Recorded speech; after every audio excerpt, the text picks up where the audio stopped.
আসসালামু আলাইকুম, সকলকে আমন্ত্রণ আনন্দ টিভির রাতের সংবাদে। আপনাদের সঙ্গে আছি আমি ছোঁয়া খন্দকার।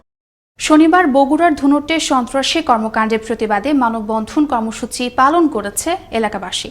আদালতের নিষেধ অমান্য করে বিল থেকে মাছ নিধনকারীদের বিরুদ্ধে আইনি ব্যবস্থা নেওয়ার জন্য প্রশাসনের প্রতি অনুরোধ জানানো হয় এই কর্মসূচিতে। উক্ত মানববন্ধনে এলাকার সর্বস্তরের জনসাধারণ অংশগ্রহণ করেন। শুক্রবার কুমিল্লার তিতাসে দাদির সাথে গোসল করতে গিয়ে নিখোঁজ হয়েছে দুই বোন। ঘটনাটি ঘটে উপজেলার জিয়ারকান্দি ইউনিয়নের রসুলপুর গ্রামে। তারা গোমতী নদীতে গোসল করতে নামলে আর খুঁজে পাওয়া যায়নি। শুক্রবার ডুবুরি দল অনেক খোঁজাখুঁজির পরেও ব্যর্থ হয়। শনিবার সকালে তাদের লাশ নদীতে ভেসে উঠলে তিতাস থানা পুলিশ এসে লাশ উদ্ধার করে।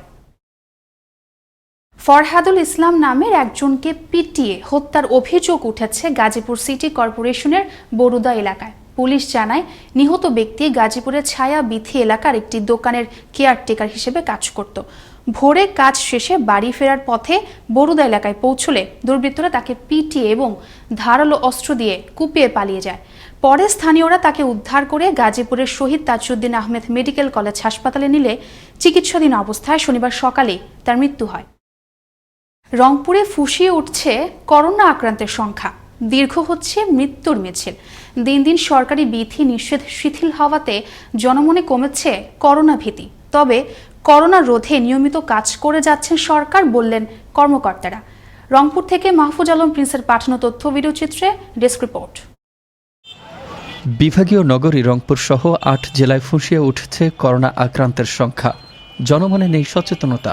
মাস্ক ছাড়াই সাধারণের অবাধ বিচরণ দেখা গেলেও খেয়াল খুশিমতো হাট বাজার, শপিং মল সহ বিভিন্ন জায়গায় সামাজিক দূরত্ব না মেনে চলাফেরা বেড়ে যাওয়ায় করোনা ঝুঁকিতে জেলার সাধারণ মানুষজন। দিন দিন এমন অবস্থা চলতে থাকলে আবার ব্যাপকভাবে ছড়িয়ে পড়তে পারে জেলা শহর থেকে বিভিন্ন গ্রামগঞ্জে বলে অভিযোগ করেছেন এলাকার সচেতন মহল। দূরত্ব বজায় রেখে বা সরকারি যেভাবে নিয়মগুলো আছে সেই নিয়ম মোতাবেক যদি আমরা চলি তাহলে হয়তো বা আমরা করোনা থেকে একটু মুক্তি পেতে পারি। পাশাপাশি আমাদের যে দারিদ্রতা সেটাও বিমোচন হবে আর কি। থেকে বসে আছে, বাসা বসে থেকে কি করবো, প্যাটের দায় আসা লাগাবো, কি করবো এখন? প্যাট তো চলে না, আসা তো আমরা অবশ্যই মেনে চলতেছি, স্বাস্থ্যবিধি ঔষধ পানি সব খাচ্ছি, সব কিছু আছে।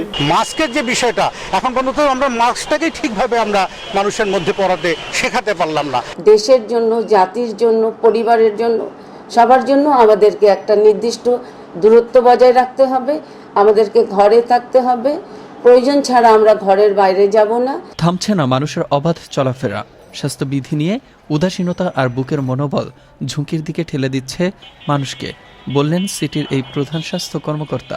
এই সামাজিক দূরত্বটা কিন্তু সিটি কর্পোরেশন এরিয়াধীন সমস্ত বড় বড় শহরগুলোতে মেনটেন করা যাচ্ছে না। এটা হলো একটা কারণ।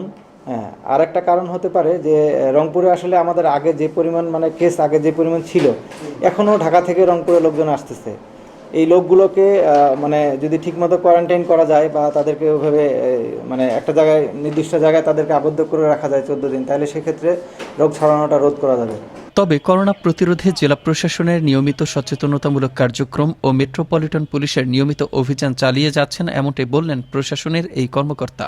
শুধু সচেতন করার পাশাপাশি এই শহরকে জীবাণুমুক্ত রাখার জন্য কিন্তু আমরা নানা রকমের কার্যক্রম হাতে নিয়েছি। গত 5 মাসে রংপুর বিভাগের 8 জেলায় 10,239 জন করোনা আক্রান্ত রোগী শনাক্ত হয়েছে। এই ভাইরাসে আক্রান্ত হয়ে মারা গেছেন 177 জন। হাসপাতাল আর বাড়িতে থেকে সুস্থ হয়েছেন 8,091 জন। তাই প্রয়োজন এখনই আরও বেশি সতর্ক হওয়ার। মোস্তফা কামাল তোহা, আনন্দ টিভি, ন্যাশনাল ডেস্ক। মুন্সিগঞ্জের শিমুলিয়া ফেরি ঘাট সংলগ্ন এলাকায় আবারও পদ্মার ভাঙন দেখা দেয় বন্ধ রয়েছে 3 নম্বর রোরো ফেরিঘাট। শুক্রবার পদ্মার আকস্মিক নদী ভাঙন শুরু হলে 3 নম্বর ফেরিঘাট এলাকার 10 একর জমি জমা 3টি বাড়ি ও একটি রেস্টুরেন্ট নদীগর্ভে বিলীন হয়ে যায়। শনিবার সকাল থেকেই ভাঙন রোধে প্রায় 5,000 জিও ব্যাগ ফেলে ভাঙন রোধে চেষ্টা করছে BIWTS শিমুলিয়া ঘাট কর্তৃপক্ষ। এই ছিল এখনকার মতো। করোনা থেকে আপনি এবং আপনার পরিবারকে সুরক্ষায় রাখতে সরকারি নির্দেশনা মেনে চলুন। জরুরি প্রয়োজন ছাড়া বাসা থেকে বের হবেন না। আনন্দ টিভির সর্বশেষ সংবাদ এবং বিনোদন সবার আগে দেখতে www.facebook.com/anandotv পেজে যুক্ত হন। ধন্যবাদ সকলকে, শুভরাত্রি।